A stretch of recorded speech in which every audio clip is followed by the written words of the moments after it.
ओम नमो भगवते वासुदेवाय। ओम नमो भगवते वासुदेवाय। ओम नमो भगवते वासुदेवाय। ओम अज्ञानतिमिरान्धस्य ज्ञानाञ्जनशलाकया चक्षुरुन्मीलितं येन तस्मै श्रीगुरुवे नमः। नमः ॐ विष्णुपादाय कृष्णपृष्ठाय भूतले श्रीमते भक्तिवेदान्त स्वामिन् इति नामिने। नमस्ते सारस्वते देवे गौरवाणी प्रचारिणे निर्विशेष शून्यवादी पाश्चात्य देश तारिणे। जय श्री कृष्ण चैतन्य प्रभु नित्यानंदा श्री अद्वैत गदाधर श्रीवासादि गौर भक्तवृंदा।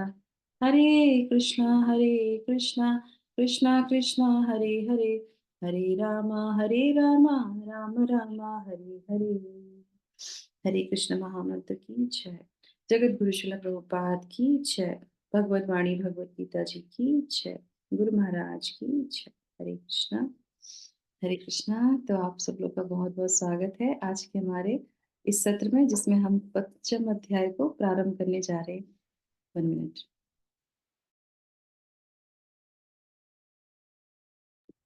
तो और आज हम लेंगे श्लोक संख्या 2। तो कल हमने 1 पढ़ा था, तो 1 से लेके 6 तक के श्लोकों में भगवान सिर्फ अर्जुन के संशय का नाश करते हैं। जो डाउट है अर्जुन को, वो अर्जुन प्रश्न करते हैं और भगवान 6 तक के श्लोकों में उसका निवारण करेंगे। ठीक है। तो ये संशय अर्जुन के नहीं है, ये संशय हमारे हैं। जो अभी तक हमने पढ़ा है वो सारे संशय इन 6 श्लोकों में कंप्लीट तरीके से खत्म हो जाते हैं, क्योंकि स्तर आगे जाएगा। और हमने भी जो अभी तक सीखा है, बुद्धि योग, सांख्य योग, ज्ञान योग, कर्म योग, जो भी कुछ सीखा है अप्लाई करना है अपने जीवन में। तो उसको कोई डाउट होगा तो कैसे अप्लाई करेंगे, करेक्ट। इसीलिए जो है भगवान यहाँ पे समझाने का प्रयास करते हैं अर्जुन को। तो श्लोक संख्या 2 काफी बड़ा है इसका तात्पर्य, तो आधा आधा करके सब माता जी विभाग विभाग करके इसको पढ़ सकते हैं। श्लोक संख्या 2 अध्याय 5। श्री भगवान उवाच संन्यासः कर्मयोगश्च निःश्रेय स करावभो तयोस्तु कर्म संन्यासात् कर्मयोगो विशिष्यते। श्री भगवान ने उत्तर दिया, मुक्ति के लिए तो कर्म का परित्याग तथा भक्तिमय कर्म यानी कि कर्म योग दोनों ही उत्तम है। फिर से मैं दोहराती हूँ, मुक्ति के लिए तो कर्म का परित्याग तथा भक्तिमय कर्म दोनों ही उत्तम है, किंतु इन दोनों में से कर्म के परित्याग से भक्ति युक्त कर्म श्रेष्ठ है। हम्म तो कर्म योग वो वाला जो भक्ति में किया जाता है वो श्रेष्ठ भगवान यहाँ पे बता रहे हैं। किसमें से? कर्म के परित्याग में से। कर्म के परित्याग से मतलब क्या है? ज्ञान योग। पिछले में बताया था ज्ञान योग श्रेष्ठ है कर्म योग से। अब बोल रहे हैं कि कर्म योग से जो है भक्ति में कर्म योग श्रेष्ठ है। ठीक है। अब हम पढ़ेंगे इसका तात्पर्य, ध्यान से पढ़िएगा। और ये जो फर्स्ट पैराग्राफ में जो ये प्रेयर्स आई हैं वो मैं पढ़ लूंगी और उसका जो है तात्पर्य दिया, तो ये हम यहाँ ना पढ़ के हम इसमें पढ़ लेंगे। मैं शेयर करूंगी स्क्रीन, उसमें पढ़ सकते हैं, नहीं तो इसमें भी पढ़ सकते हैं, आपको जैसी सुविधा हो वैसा कर लेंगे हम। ठीक है। तो हम पढ़ते हैं फर्स्ट। यस, तो प्रेम माता जी फर्स्ट पैराग्राफ आप पढ़िए, फिर श्लोक हम लगाते हैं स्क्रीन पे। तात्पर्य जगत गुरु शिला प्रभुपाद की जय। सकाम कर्म यानी इंद्रिय तृप्ति में लगना ही भव बंधन का कारण है। जब तक मनुष्य शारीरिक सुख का स्तर बढ़ाने के उद्देश्य से कर्म करता रहता है, तब तक वह विभिन्न प्रकार के शरीरों में देहांतरण करते हुए भव बंधन को बनाए रखता है। इसकी पुष्टि भागवतम 5.5.4 से 6 में इस प्रकार हुई है। माता जी इसे पढ़ना है। हाँ, इसको हम पढ़ेंगे। तो ये जो इसका अनुवाद है नीचे, ये 1 से लेके ये कहाँ तक है? 4, 5, 6, 3 श्लोकों में इसका विवरण दिया है। किसमें? श्रीमद् भागवतम के 5वें स्कंद में। ठीक है। और ये जो बोला जा रहा है, ये ज्ञान किसको दिया जा रहा है? ये ऋषभ देव जो है श्रीमद् भागवतम में, वो अपने 100 पुत्रों को ये ज्ञान देते हैं। ठीक है। तो ये वही व्याख्या जो शिला प्रभुपाद ने यहाँ पे उदाहरण के लिए हमको प्रस्तुत की है। ठीक है। तो यस पढ़ते हैं हम। ठीक है। नूनं प्रमत्ता कुरुते विकर्मा येन्द्रिय प्रीतेय आपृणोति न साधु मन्ये यत आत्मनोयम सन्नापि क्लेशद आसदेह। यस माता जी, अनुवाद पढ़िए। लोग इंद्रिय तृप्त, अच्छा स्क्रीन पे पढ़ेंगे तो सही रहेगा। हरे कृष्णा, जगत गुरु शिल प्रभुपाद की जय। इस श्लोक में इंद्रिय तृप्ति के लिए, पढ़िए माता जी। जब कोई व्यक्ति इंद्रिय तृप्ति को, अच्छा अनुवाद पढ़ना है, ठीक है। जब कोई व्यक्ति इंद्रिय तृप्ति को जीवन का लक्ष्य मान लेता है तो वह निश्चित रूप से भौतिकवादी जीवन जीने के पीछे पागल हो जाता है और सभी प्रकार के पाप कर्मों में लिप्त हो जाता है। ये वह नहीं जानता कि उसके पिछले दुष्कर्मों के कारण उसे पहले ही एक शरीर प्राप्त हो चुका है जो यद्यपि अस्थायी है लेकिन उसके दुख का कारण है। वास्तव में जीव को भौतिक शरीर धारण नहीं करना चाहिए था, लेकिन उसे इंद्रिय तृप्ति के लिए भौतिक शरीर प्रदान किया गया है। इसलिए मैं समझता हूँ कि एक बुद्धिमान व्यक्ति को इंद्रिय तृप्ति के कार्यों में खुद को फिर से शामिल करना उचित नहीं है, जिसके द्वारा उसे एक के बाद एक भौतिक शरीर मिलते रहते हैं। हरे कृष्ण। Thank you. अब नेक्स्ट कोई माता जी है वो पढ़ सकती है, मैं अगला श्लोक लगा रही हूँ 5.5 में। तो जो पिछले श्लोक हमने पढ़ा तो उसमें क्या बता रहे हैं, उसमें ये क्यों शिला प्रभुपाद ने यहाँ पे डाला है इसको, कि ये जो भौतिक शरीर है, हम जो भी कार्य करते हैं शरीर से करते हैं और शरीर के प्लेजर में फंस जाते हैं। तो क्या होता है, जैसे एक छोटे से उदाहरण से मैं आपको बताती हूँ कि जैसे मान लीजिए कि छोटी सी उंगली है ना। अब आप मुझे बताइए, इस छोटी सी उंगली से आप क्या कार्य कर सकते हैं इंडिविजुअली? अगर इस उंगली से, ये शरीर का एक भाग है छोटा सा, हम्म, इस उंगली से आप क्या कार्य कर सकते हैं? ये किस में काम आती है? किसी में काम आती है इंडिविजुअल? नहीं माता जी। नहीं आती ना। आती तो है, बच्चे लोग तो यही दिखाते हैं बस उसी काम के लिए आती है। करेक्ट। या ज्यादा से ज्यादा क्या करेंगे, कुछ मुझे तो समझ में नहीं आ रहा कि क्या करेंगे। ठीक है, 1 2 3 4 5 में गिनती में काम आ जाती है, इंडिविजुअली तो इसका कोई कार्य नहीं होता। करेक्ट। पर इसी उंगली में अगर चोट लग जाए तो जितना ये सुख अकेले नहीं देती हमको, उससे ज्यादा हमको क्या देती है फिर? दुख दुख देती है। दे अगर जरा सा इसका नेल कट जाए, ये उंगली कट जाए, तो आप सोचिए आप कोई कार्य नहीं कर सकते, फिर आपको लगेगा अरे मैं कैसे कार्य करूं क्योंकि मेरी उंगली में चोट लगा है। करेक्ट। तो इसीलिए कह रहे हैं कि ये जो शरीर है, ये उतना आनंद नहीं देता, पर ये उतना हमको क्या करता है, दुख देता है। सारे शरीर के कोई भी भाग, हमने सिर्फ उंगली का उदाहरण लिया है, अब अपने शरीर का आप कोई भी भाग ले लीजिए। अगर कोई भी भाग जो है आपका भगवान की सेवा में नहीं लगा है और इंद्र तृप्ति में लगा है, और लगता ही है, कर्मेंद्रियां ज्ञानेंद्रियां लगती ही लगती हैं और वो ही हमारे बंधन का कारण बन जाती हैं। इसी को समझाने का प्रयास कर रहे हैं शिला प्रभुपाद, ये उदाहरण प्रस्तुत करके, और ऋषभदेव अपने 100 पुत्रों को, कि ये जो हमें कोशिश करनी चाहिए ये जीवन हम दोबारा से ये शरीर जो है प्राप्त न करें, क्योंकि 84 लाख योनियों से आने के बाद अब हमें मनुष्य जन्म मिला है, जिसमें कि हम यहाँ से निकल के जा सकते हैं।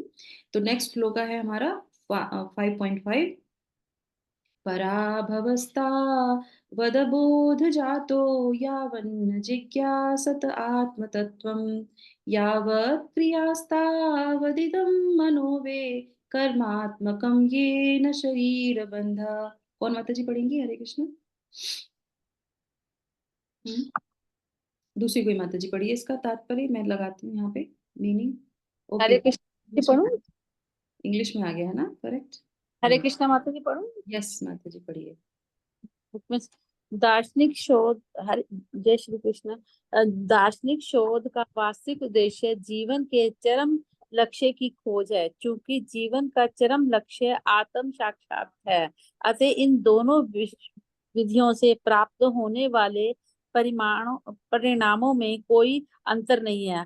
सांख्यिक दार्शनिक शोध के द्वारा इस निष्कर्ष पर पहुंच जाता है कि जीव भौतिक जगत का नहीं अपितु पूर्ण परमात्मा का अंश है। फलत जीव आत्मा का भौतिक जगत से कोई सरोकार नहीं होता। उसके सारे कार्य परमेश्वर से ही संबंधित होने चाहिए। जब वह कृष्ण भावनामृत वश कार्य करता है तभी वह अपनी स्वाभाविक स्थिति में होता है। सांख्यिक विद्या में विधि में मनुष्य को पदार्थ से विरक्त होना पड़ता है और भक्ति योग में उसे कृष्ण भावना भावित कर्म में आसक्त होना होता है। वस्तुत दोनों ही विधियां एक है, यद्यपि ऊपर से एक विधि में विरक्त दिखती है और दूसरे में आसक्ति है। जो पदार्थ से विरक्त और कृष्ण में आसक्ति को एक ही तरह देखता है, वही वस्तुओं को यथारूप में देखता है। हरे कृष्ण। हरे कृष्ण माता माता जी जी। कहाँ से पढ़ा आपने?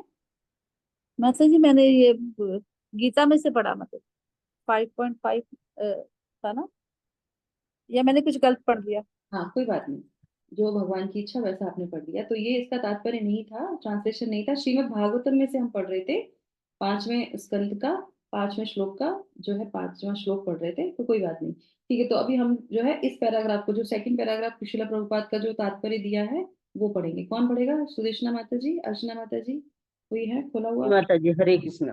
लोग इंद्र तृप्ति के नीचे मत हैं, ये पढ़ लीजिए, क्योंकि वो मेरा हिंदी में निकल नहीं रहा। यस। मेरे में माता जी ये है, अतः यह ज्ञान ही मुक्ति के लिए पर्याप्त नहीं है। दूसरे का 5वें का ये है। ओके ठीक है, पढ़ो माता जी। 1 मिनट मैं पढ़ती हूँ। हरे कृष्ण। तो लास्ट वाली लाइन, तो ये हमने 2 श्लोक पढ़े अभी, एक चौथे से 5वें से, और उसके बाद छठा जो श्लोक है श्रीमद् भागवतम के 5वें स्कंद का, उसका है। ठीक है, तो संगीता माता जी उसके नीचे का जो लास्ट का है वो आप तात्पर्य पढ़िएगा। जो लोग इंद्र तृप्ति के पीछे मत है, ठीक है, पहले मैं श्लोका पढ़ लेती हूँ। तो इस श्लोक में उपाय बता रहे हैं कि क्या करना चाहिए। 2 में उन्होंने बताया, तो इसके पीछे है एवं मना कर्म वशम प्रयुक्ते अविधयात्मानुपगीयमाने प्रीतिर्ययावन्यमयी वासुदेवे न मुच्यते देह योगेन तावत्। तो यहाँ पे क्या बता रहे हैं? वासुदेवे न मुच्यते देह योगेन तावत्। एक होता है कर्म योग, ज्ञान योग, सब कुछ। यहाँ पे क्या बता रहे हैं? देह योग। तो हम लोग किस में फंसे हुए हैं? देह योग में फंसे हुए हैं ना। तो हम लोगों ने सेकंड चैप्टर में भी यही पढ़ा था, देहात्म बुद्धि। देहात्म बुद्धि, देह देह योग। तो इस योग में हमें नहीं फंसना, हमें क्या करना है? वासुदेव जो भगवान कृष्ण है उनकी शरण में आना चाहिए। यस माता जी। लोग इंद्र तृप्ति के पीछे मत है, पढ़िए। माता जी इसका ट्रांसलेशन पढ़ूं मैं छठे का? आपके पास है क्या बुक? जी माता जी। हाँ पढ़िए फिर, थैंक यू माता जी। अनुवाद। जब जीवात्मा तमोगुण से आच्छादित हो जाता है तो वह जीवात्मा तथा पर ब्रह्म को नहीं समझ पाता तथा उसका मन सकाम कर्मों के वशीभूत हो जाता है। अतः जब तक मनुष्य भगवान वासुदेव के प्रति प्रेम नहीं रखता, जो स्वयं मेरे अतिरिक्त अन्य कोई नहीं है, तब तक वह बार बार भौतिक शरीर धारण करने से मुक्त नहीं हो सकता। हरे कृष्ण। नाइस। यस, तो इसमें क्या उपाय बताया कि अगर आप इस देह में से निकलना चाहते हैं तो क्या करना चाहिए? वसुदेव के वो जो है हमें शरणागत करनी चाहिए। तो इसी तरीके से श्रीला प्रभुपाद भी यहाँ पे इस चीज को बता रहे हैं, वसुदेव की भक्ति के प्रति प्रेम उत्पन्न हमको करना चाहिए। केवल तभी वह बंधन से छूटने का अवसर प्राप्त कर सकता है। अब आ जाते हैं नेक्स्ट वाले पैराग्राफ पे। यस संगीता माता जी पढ़िए। अतः यह हरे ज्ञान। हरे कृष्णा।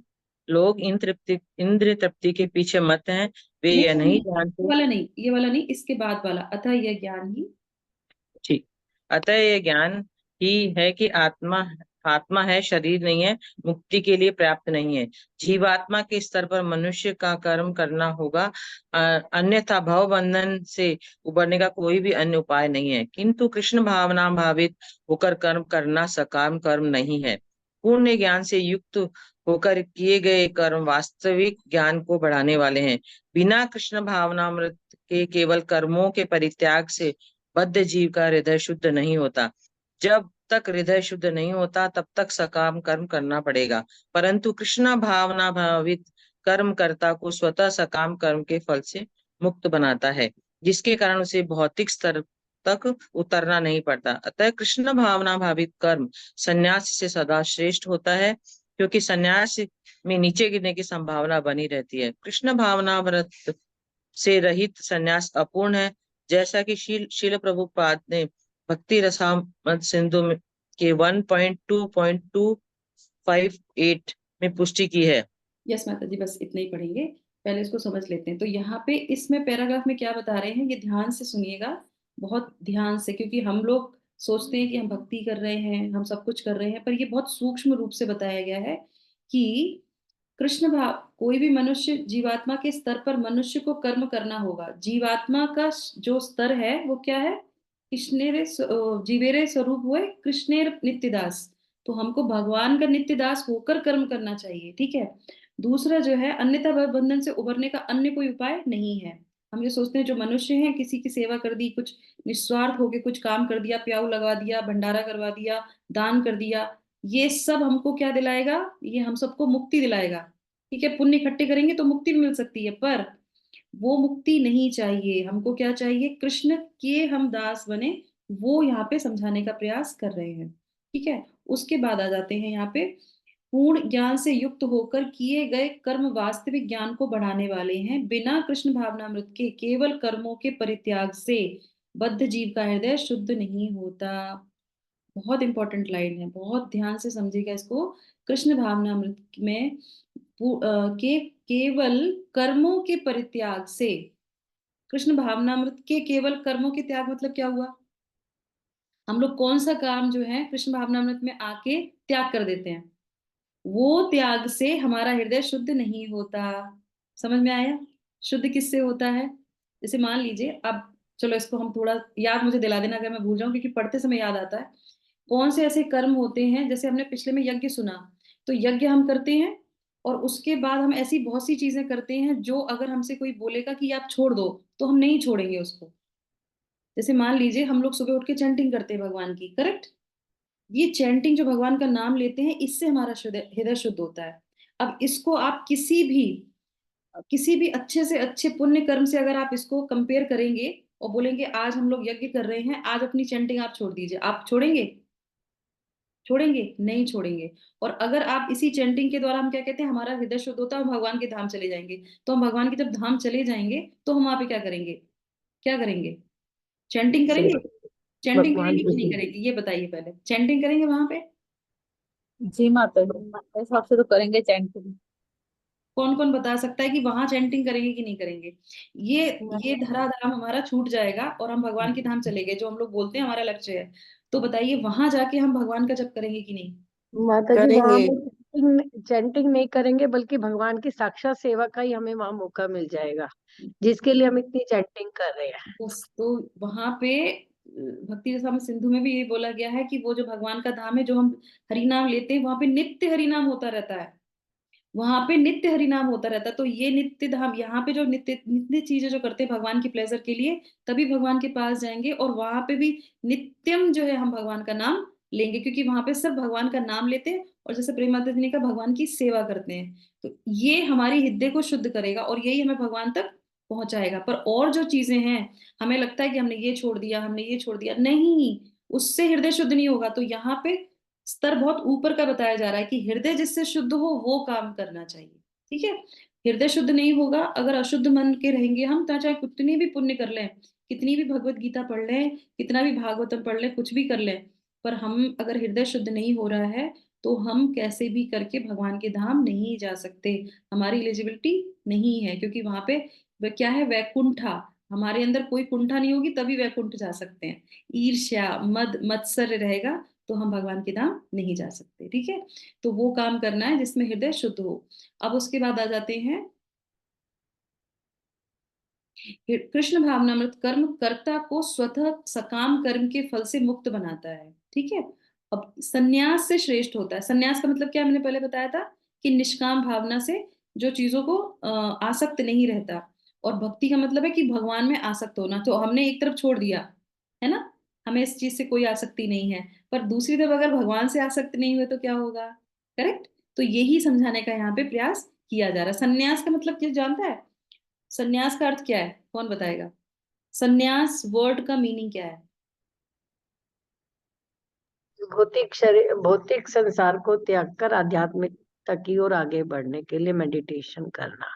अच्छा, इस पूरी इस सत्र में कोई सन्यासी है यहाँ पे, नहीं। सन्यासी मतलब ऑरेंज अटायर पहनने वाला, करेक्ट है, वही है ना। नहीं, वो नहीं है। संन्यास का मतलब होता है सम और न्यास। ये जो तिलक देख रहे हैं आप माथे पे, ये क्या है? ये हमने न्यास कर रखा है, ये हमने धारण कर रखा है, स्थित करना। इसको क्या करना है? स्थित करना। तो अपने आप को भगवान में स्थित करना, न्यास करना। तो संन्यास, संन्यास का मतलब हुआ न्यास करना, मतलब स्थित करना। और सम मतलब होता है सम्यक रूप से, सम्यक का मतलब होता है अच्छी तरीके से अपने आप को स्थित करना। किसके लिए? भगवान के लिए। तो वो जो लोग पूरी तरीके से जो संन्यास लेते हैं, तो वो हर चीज छोड़ते हैं, भगवान से जोड़ते हैं, तो वो सन्यासी कहलाते हैं ना। किससे? मनसा वाचा कर्मणा से। सन्यासी क्या करते हैं? मनसा वाचा कर्मणा से अपने आप को स्थित करते हैं सम्यक रूप से भगवान के लिए, इसीलिए वो सन्यासी कहलाते हैं। अगर हम गृहस्थना में रह के अपने आप को भगवान में स्थित करेंगे तो हम भी कौन कहलाएंगे? सन्यासी ही कहलाएंगे। ऑरेंज अटायर पहनने की जरूरत नहीं है। पर वो तो है, क्योंकि वो दूसरों को दिखाने के लिए करते हैं कि हाँ, ये मैंने पद्धति ली है। और वो कभी भी ऐसा गलत काम नहीं, हम हमारे मन में क्या, हम तो मन में ये है, कभी कुछ चल रहा है, कभी कुछ है, पर उनके तो ना अंदर से ना बाहर से कुछ भी ऐसा नहीं चलता है। तो इसीलिए वो सन्यासी कहलाते हैं। तो इसलिए वो उन्होंने बोला है कि ये जो है सन्यास बाहर से नहीं, अंदर से। तो रूप गोस्वामी जो है यहाँ पे उदाहरण देते हैं किसका? रूप गोस्वामी के लिए जो भक्ति सरसामत सिंधु है उसमें बताते हैं, प्रापण्य चिकतया बोधया हरि संबंध वस्तुनः मुमुक्षुभिः परित्यागो वैराग्यम फल्गु कथ कथयते। हम्म। तो यस, कोई माता जी पढ़ना चाहेंगी नेक्स्ट पैराग्राफ? पढ़ो माता जी।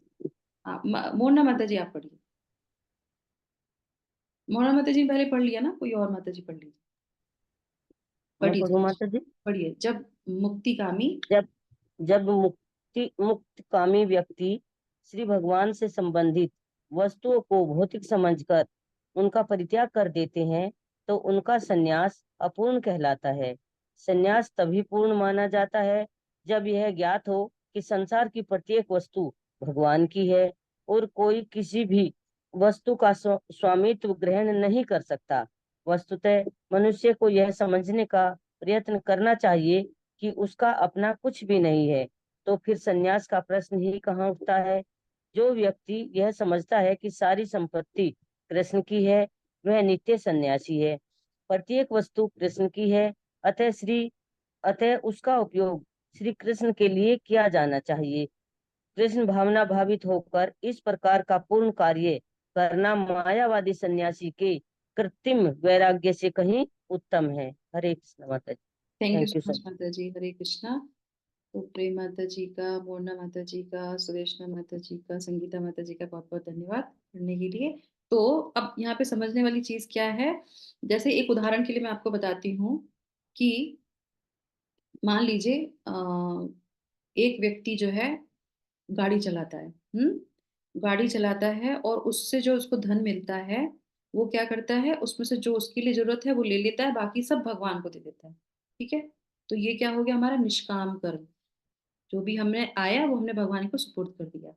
और एक व्यक्ति दिन में भगवान की सेवा करता है और रात में जाके गाड़ी चलाता है, और उससे जो धन आता है उससे वो जो है मंदिर के लिए खर्च कर चलाता है। तो इसमें से भक्ति वाला कौन हुआ?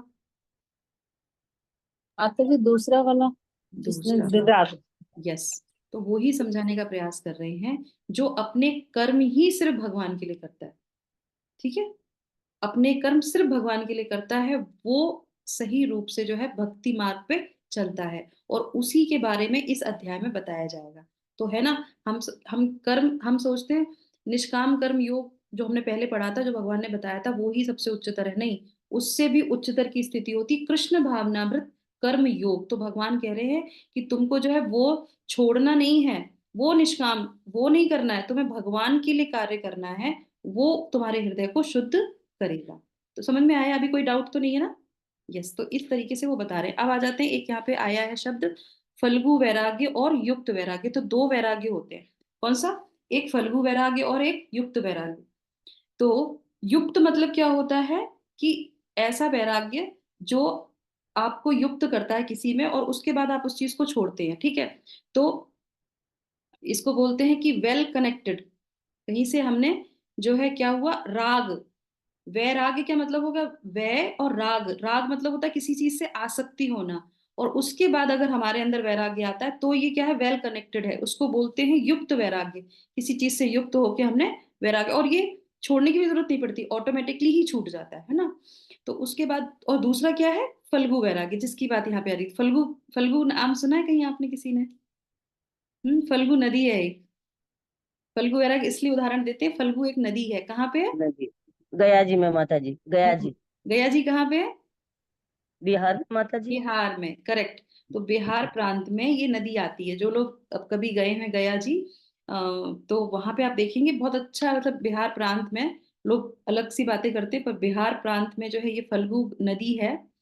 और कई सारे हैं वहां पे, जो है एक हमारे जो जरासंध है ना, महाभारत के, उनका महल भी वहां पे है। कहाँ? बिहार में। तो कई अच्छी चीजें हैं, देखने लायक जगह है। तो वहां पे ये नदी जो है, हर मौसम में, हर हर सीजन में ये क्या रहती है, ऊपर से बिल्कुल ड्राई रहती है। ऊपर से आपको सिर्फ लगेगा रेत है ना। और गर्मी में, भीषण गर्मी में भी वहां पे ऊपर रेत रहती है, पर जब आप उसके पास जाएंगे और आप उसको खोदेंगे, है ना, थोड़ा सा डिग करेंगे, तो क्या निकलेगा? पानी निकलता है माता जी, पानी जरा सा निकलता ऊपर है। से। तो ये क्या हुआ, ये हमारी स्थिति है। हम सोचते हैं हमने सब त्याग कर दिया, पर जैसे ही क्या होता है, हमको शेक किया जाता है, हमको हिलाया जाता है, तो हमारे अंदर से क्या निकल आता है, सारी हमारी आसक्ति हैं। और हमारे अंदर जो भरा पड़ा है क्या, काम क्रोध लोभ मोह मद मत्सर्य, सब बाहर आ जाता है। जैसे ही कोई हमारा घनिष्ठ व्यक्ति हमारे को छोड़ के जाता है, वैसे ही तुरंत सारा जो भगवान के प्रति आसक्ति थी, वो क्या हो जाता है, एकदम विरक्ति में चला जाता है। उस व्यक्ति से नहीं, भगवान से। अरे इतना हमने आपकी सेवा करी, और ये आपने हमको क्या दे दिया। तो ये क्या है, हमारे क्या है, फल्गु वैराग्य था हमारे अंदर, जो हम दिखा रहे थे कि अब तो वैराग्य है, अभी हमें किसी से मोह नहीं है। मोह तो रहता ही रहता है। तो उसी को समझना है कि पर जो कृष्ण भावना भावित व्यक्ति होता है, हर स्थिति में वो भगवान से युक्त ही रहता है। ठीक है। तो इसको जो है, और कैसे हम इसको समझ सकते हैं कि जैसे मान लीजिए आपको एक उदाहरण के तौर पे, जैसे मान लो सड़क पे चलते हुए आपको एक पर्स मिला, करेक्ट, किसी का पर्स मिला, तो आप उसको देख के तीन आपके एक्शन आएंगे। क्या तीन एक्शन होंगे? एक तो आप उसको जो है क्या सोचेंगे कि हमारा तो है नहीं, हमें क्या करना है इसका, तो हमने उसको छोड़ दिया, देखा, छोड़ दिया। दूसरी तरफ जो है, दूसरे मन में आया, उठाया, पैसे हैं, अब किसी का गिर गया, चलो हम ही यूज कर लेते हैं, तो हमने लिया, पैसे निकाले, यूज कर लिए, हो गया। तीसरा क्या है, तीसरा क्या करेंगे उस पर से, आप बताइए। दो तो मैंने बता दिए आपको, जो मैं सोचती मा- हूँ ऐसा करना चाहिए, माता आप जी बताइए। उसको हम तीसरा लोग तो ये वापस से सोचेंगे, उसका करेंगे पास किसको? हटाना चाहिए। नहीं उठा के Can you रखेंगे माता जी, अगर identify from the purse if there's any जिसका है मिल जाए link उसको। that you can get and return back to the person? ठीक है, तो कल आपको अगर ऐसा पर्स मिले तो आप क्या करेंगे? I'll return it to the person. दान करेंगे माता जी। रिटर्न कर देंगे। रिटर्न कर देंगे। तो ये जो सत्र में हम लोग बैठे हैं, भगवत गीता पढ़ रहे हैं, इसमें हम लोग क्या कर रहे हैं, हम सबके पास ये पर्स है, हमने क्या किया इस पर्स से? इसमें से तो हमने अपने आप We want to बनाया go है back इसको। दे सकते हैं माता जी, Godhead. कुछ देने का। कीमती चीज निकाल ली, कीमती चीज निकाल ली, जो कि ये ज्ञान है। ठीक है। तो भौतिक चीज, अगर वही पर्स हमारा भौतिक चीज में आता है, तो हमें क्या करना चाहिए? तो ये तीन तरीके से कार्य करता है, जैसे माता जी ने बताया। तो सबसे पहले हो गया हमारा त्याग। तो त्याग वो था कि हमने देखा और छोड़ दिया, करेक्ट। तो वो त्याग भगवान कह रहे नहीं करना है, वो त्याग नहीं रखना है कि देखा और छोड़ दिया। दूसरी बात क्या है, उसको भोग करना है, तो भोग करना है नहीं, वो हमारा नहीं है, इसलिए हम उसको भोग नहीं किया। तीसरा बात है युक्त करना है।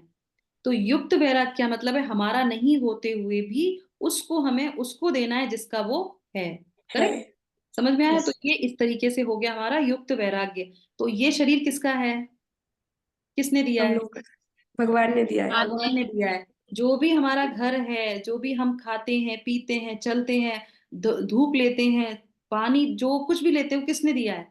भगवान ने दिया है। भगवान ने दिया है। तो किसकी सेवा में लगाना है उसको? भगवान के सेवा भगवान की हम, सेवा में भगवान लगे। अब आप कह रहे थे कि नहीं हम पर्स में से पैसे नहीं लेंगे, भगवान की पैसे तो हम सेवा। ले रहे हैं ना, पैसे तो हम यूज कर रहे हैं कि नहीं कर रहे हैं, कर रहे हैं कि नहीं कर रहे हैं, तो हम क्या करें, हम भोग कर रहे हैं।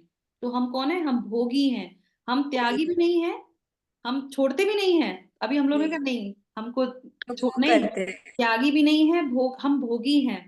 और अभी हमें क्या करना है, अब हमको युक्त करना है, किसमें? भगवान में। यही भगवान के भगवान सेवा में। समझाने का। यस। तो जो भी कुछ है वो भगवान का है। एक बार शिला प्रभुपाद से एक भक्त आता, वो कहता, शिला प्रभुपाद मैंने ये छोड़ दिया, ये छोड़ दिया, ये छोड़ दिया, मैंने सब भगवान के लिए छोड़ दिया। शिला प्रभुपाद, यू रास्कल, तुम्हारा था क्या जो तुमने छोड़ दिया? तुम्हारा छोड़ दिया। था क्या? तो हमको जो भक्त होता है वो ये जानता है कि हमारा कुछ था ही नहीं, और नहीं जब है। हमारा कुछ है नहीं तो उसके लिए विलाप क्यों करना? करेक्ट। कुछ है ही नहीं हमारा। हम एकदम कहते हैं ना, खाली हाथ आए खाली हाथ जाएंगे। खाली हाथ आते तो हैं पर खाली हाथ जाते नहीं है ना। खाली हाथ आते भी नहीं है, खाली हाथ जाते भी नहीं है। जो कर्म यहाँ पे कर रहे हैं ना, उसी के अकॉर्डिंग क्या होता वही है, लेके वो जाएंगे। मिलता है ना। तो इसीलिए 84 लाख योनियों के बाद अब दोबारा से इस योनि में नहीं जाना है। जो भी भगवान ने दिया है उन सबको भगवान की सेवा में लगाना है। और सबसे अच्छा क्या है, जो हमारा हृदय शुद्ध करेगा, जो भगवान के धाम पे भी हम करेंगे, वो क्या है?